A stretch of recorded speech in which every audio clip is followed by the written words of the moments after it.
कहते हैं हमारे देश भारत की आत्मा गांव में बसती है, क्योंकि जहां आज भी आपको वह परंपराएं जीवित मिलेंगी जो कई स्थानों पर आधुनिकता के चलते बंद हो चुकी हैं।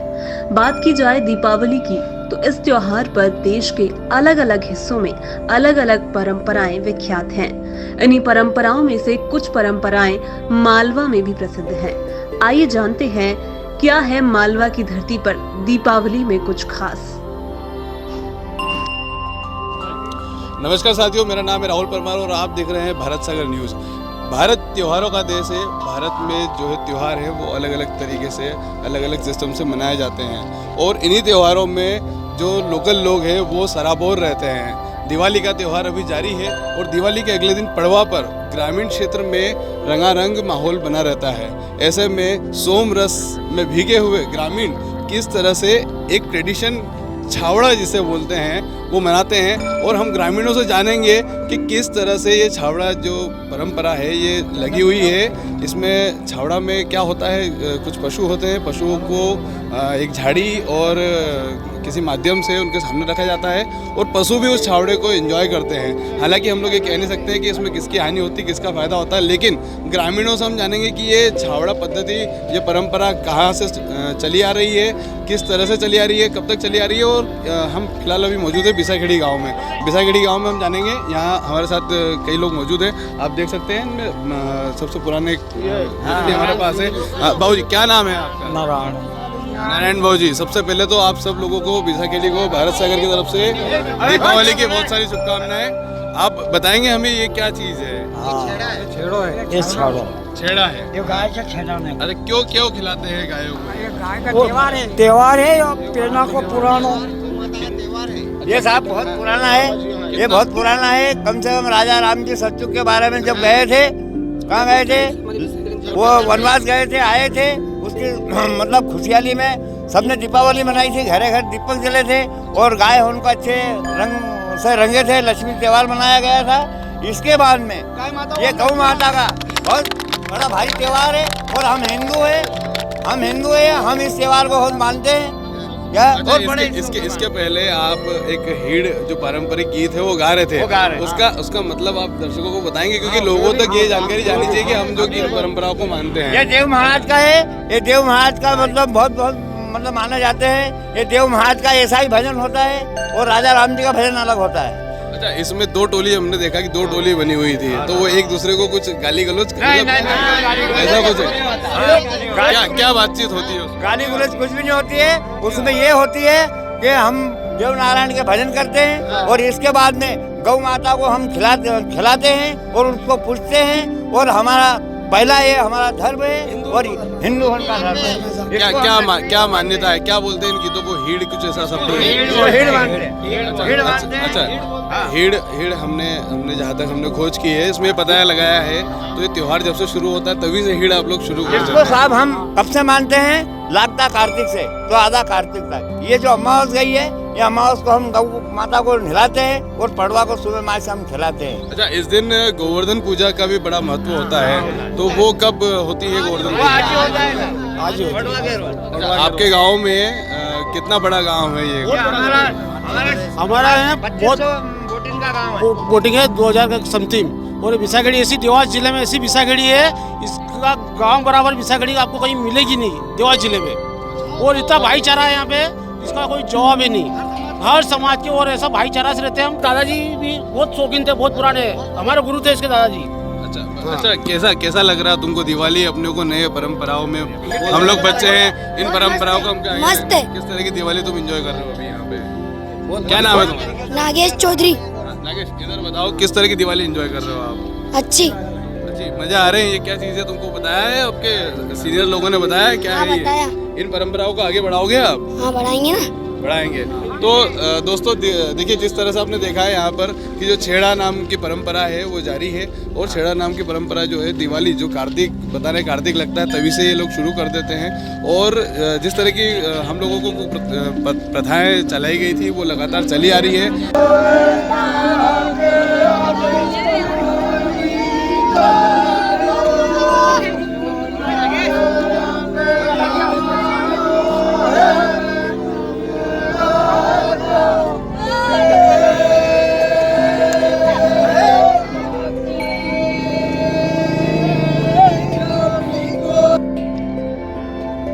छावड़ा गोवर्धन पूजा, देव नारायण जी की आरती और सबसे अहम गौ पूजा को गांव ने सर्वप्रथम माना है।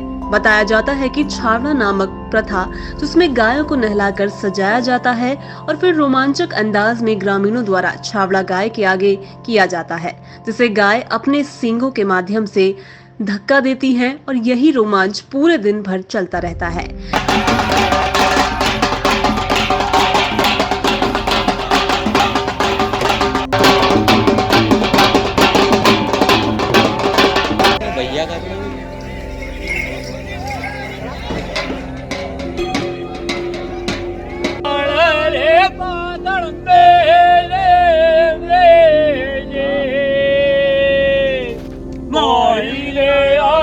पारे बेटा सोनली चोरे दिलेड़ा सगरी जो चाल रहे ना पारे मारा सहरे के जे पारी रे हम के हे जावड़ो चका मारे तेरे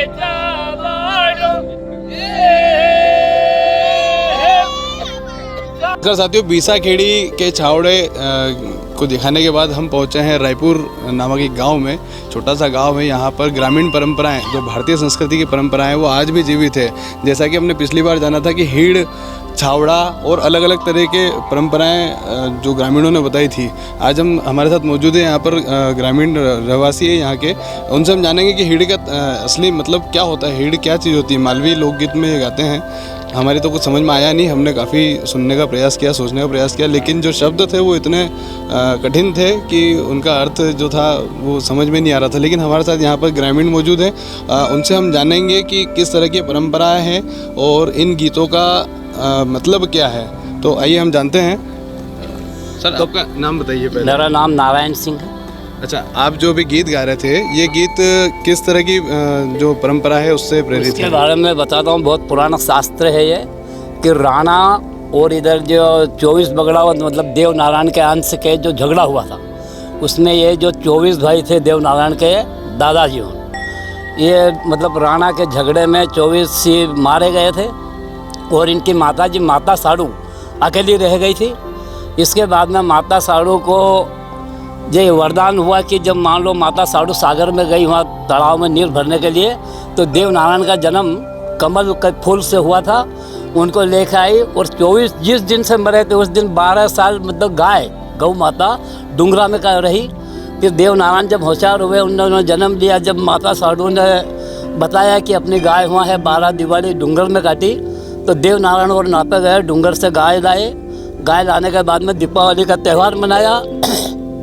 गायों को सबको ला के अपने ग्वाड़े में रोकी, उनका सबका श्रृंगार बांधा, छापा लगाया और हर प्रकार से उनको रंगा रुंगो करी और आरती करी।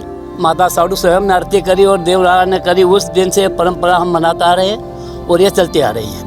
काफ़ी हमने देखा यहाँ पर काफ़ी युवा मौजूद थे और भारतीय सभ्यता में जो परंपराएं चली आ रही है, तो काफ़ी कठिन शब्दों के बावजूद क्या युवा इन जो प्रेरणा है, जो ये परंपराएं हैं, इनको जीवित रखने में आगे सक्षम होंगे? क्या मानते हैं आप? अब ये जैसे गावड़ा की भाषा है, गावड़ा में जो रहते हैं या नवयुवक, ये तो उस भाषा को समझेंगे। अगर जो मान लो सिटी में चले गए हो तो इस बात को कोई मानते नहीं। अगर देव नारायण का शास्त्र उठाकर देखेंगे तो अवश्य मनाएंगे। अच्छा, एक छावड़ा नाम की परंपरा भी जो है इंटरनेट क्षेत्रों में मान्य है और हम कोशिश कर रहे हैं कि थोड़ी बहुत हिंदी के अलावा मालवी में भी हम लोग प्रयोग करें कि यार मालवी भाषा का भी थोड़ा हम लोग प्रयोग करें। तो हम आगे जानते हैं और यहाँ पर हमारे साथ मौजूद हैं पाठ्य पुस्तक निगम के पूर्व अध्यक्ष राय सिंह सेंधु जी हमारे साथ में। उनसे जानेंगे कि किस तरह की मालवा में परंपराएं हैं और इनके अलावा और किस तरह की पूजा, जैसे गोवर्धन पूजा है और शाम को देवनारायण जी की पूजा होती है, और वो हमको और विस्तृत से बताएंगे।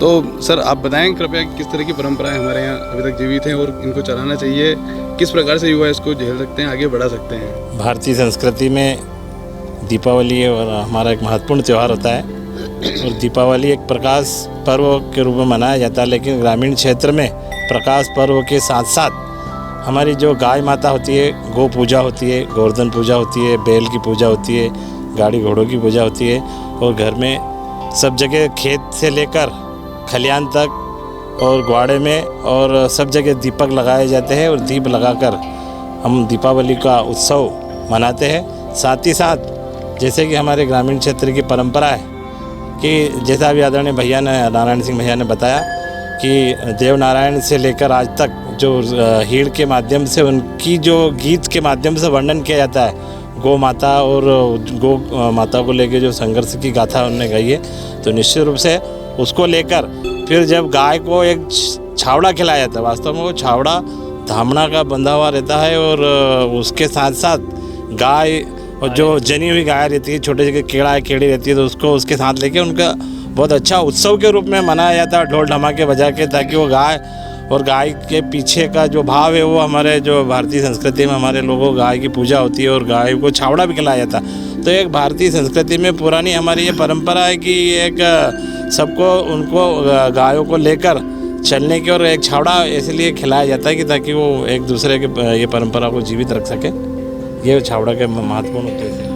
हमारे साथ यहाँ पर युवा भी मौजूद है। युवाओं से जानेंगे कि इस परंपरा को आगे बढ़ाने में उनकी किस प्रकार की भूमिका रहेगी, क्या वो इस परंपरा को आगे बढ़ा पाएंगे या फिर छावड़ा जो है यहीं पर विलोपित होकर रह जाएगा। जानेंगे यहाँ के युवाओं से। हमारे साथ लोकेन जी मौजूद है, लोकेन जी से जानेंगे हम लोग।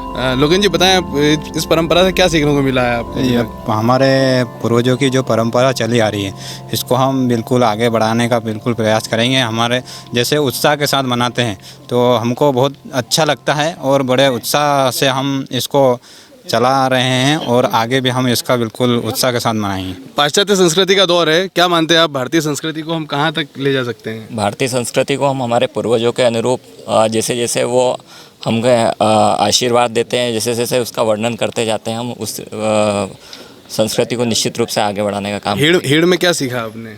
हीड़ के माध्यम से ये मालवी लोकगीत है जिसके माध्यम से गायों का वर्णन किया जाता है, संस्कृति का वर्णन किया जाता है। निश्चित रूप से इससे हमें जुड़ने की ज़रूरत है।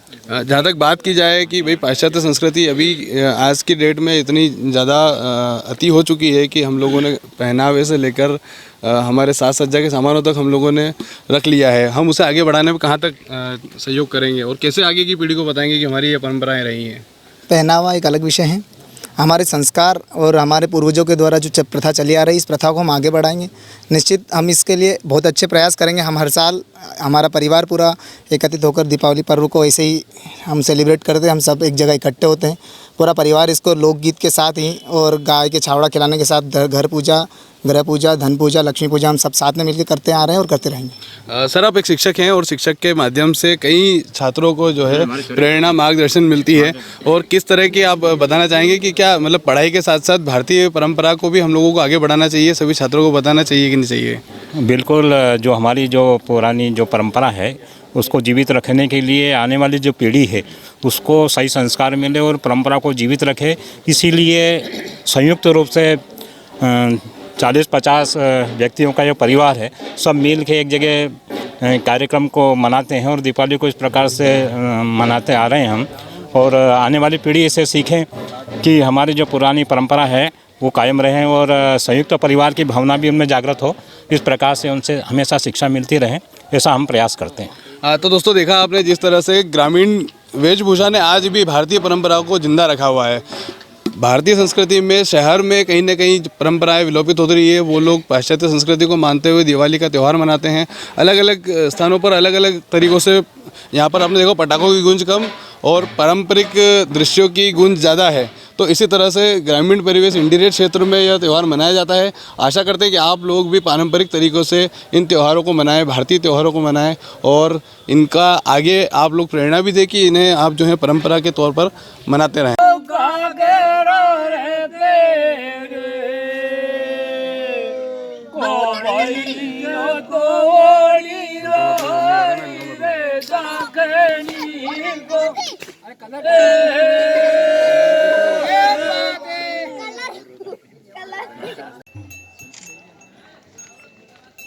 थोड़ा यूँ हो ही जा, थोड़ा सा सब थोड़ा पीछे ही जाना।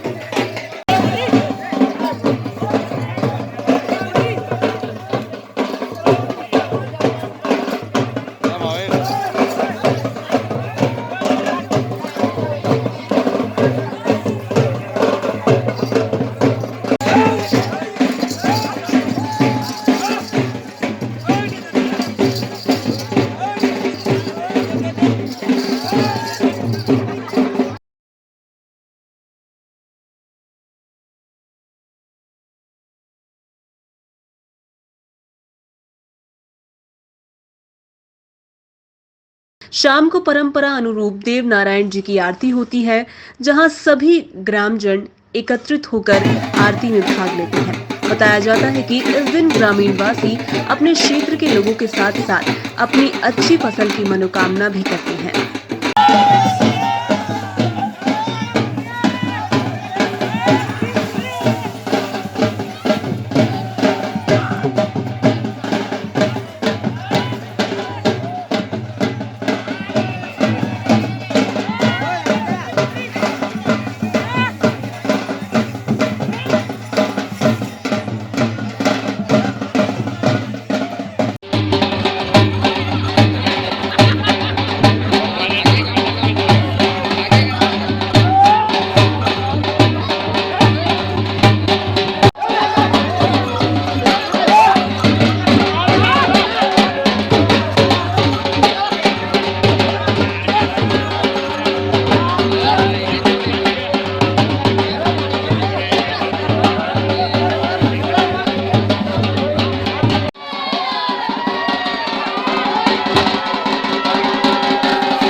वीडियो जर्नलिस्ट पप्पू चौहान के साथ राहुल परमार की ये खास रिपोर्ट।